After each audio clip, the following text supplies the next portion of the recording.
prezados amigos e amigas que nos acompanham pelo canal do Grupo de Reflexão Bíblica São Jerônimo. Bem-vindos, bem-vindas.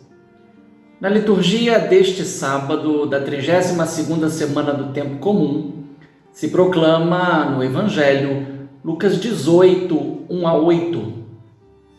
O motivo que levou Jesus a contar a parábola para os discípulos aparece logo no início, para mostrar-lhes a necessidade de rezar sempre e nunca desistir.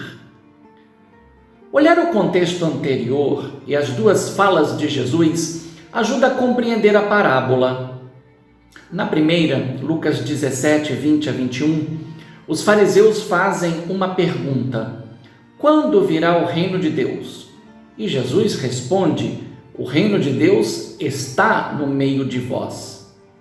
Na segunda, Lucas 17, 22 a 37, Jesus se dirige aos discípulos e anuncia a chegada do dia do Filho do Homem, dizendo que, embora seja inesperado, sinais precursores serão dados e se farão visíveis na cotidianidade, como nos dias de Noé e de Ló.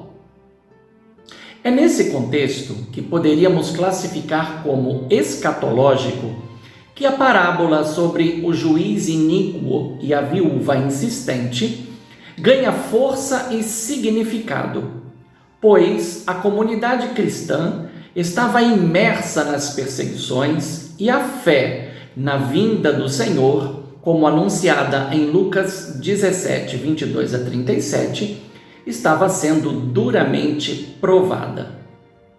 Digno de nota, como faz a Bíblia de Jerusalém, são as proximidades dessa parábola com o pensamento e o vocabulário paulino, presentes em Romanos 1,10, 12,12, 1 Tessalonicenses 5,17, que tratam da fé, da perseverança, em meio às tribulações, enquanto se aguarda a vinda do Senhor.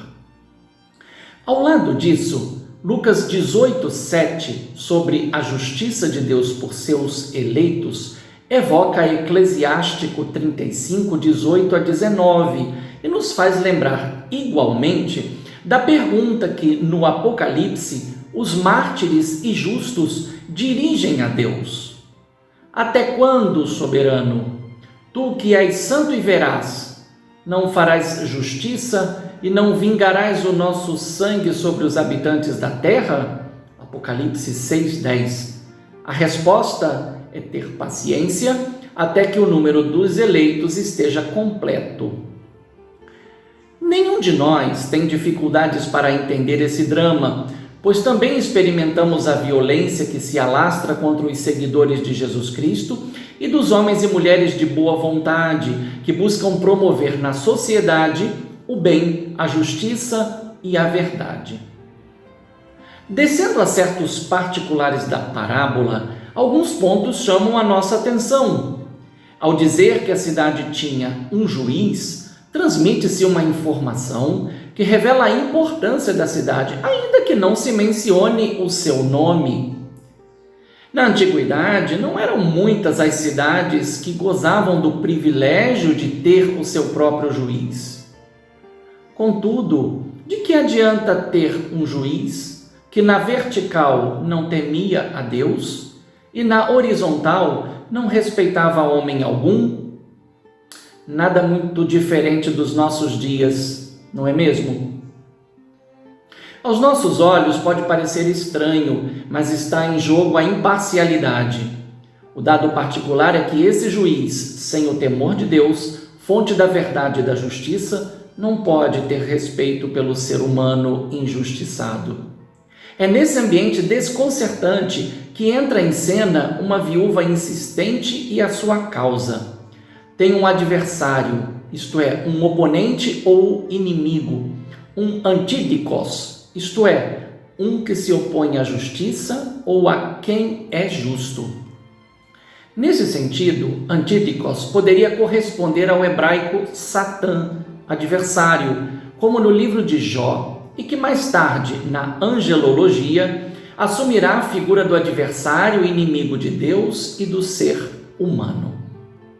Se por um lado a questão da viúva é temporal, por outro lado ela representa a comunidade humana e eclesial em suas necessidades diante de um mundo hostil aos valores e à fé, que vive debaixo da ação dos ímpios e injustos.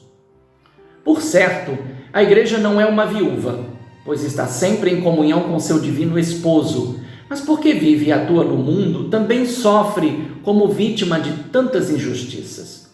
O problema surge quando nela alguns de seus membros se tornam agentes de injustiças e praticantes de iniquidades. Nesse sentido, os piores adversários e inimigos da igreja não estão fora dela, mas dentro dela. Enquanto o Senhor não vem e a justiça divina não dissipa as trevas da maldade presente em seus adversários, a igreja, pela paciência e pela fé, se coloca e se entrega nas mãos de Deus sem vacilar. Assim como Deus lutou ao lado dos filhos de Israel contra o adversário Amaleque, sob o comando de Josué, isto é, Yehoshua, o Senhor salva, Jesus, nosso Yehoshua ressuscitado, está ao lado de sua igreja e por ela luta como esposo e justo juiz. Se o juiz da parábola temeu a vergonha que a viúva podia lhe causar e resolveu fazer-lhe justiça, a igreja busca dia e noite a Deus e a sua justiça, não tanto para pedir a condenação de seus perseguidores, mas a sua conversão e salvação.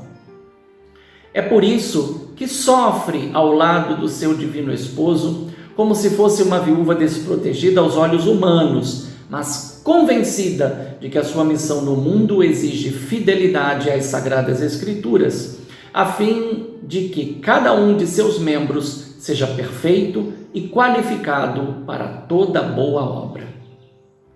Que podemos propor para a nossa vivência?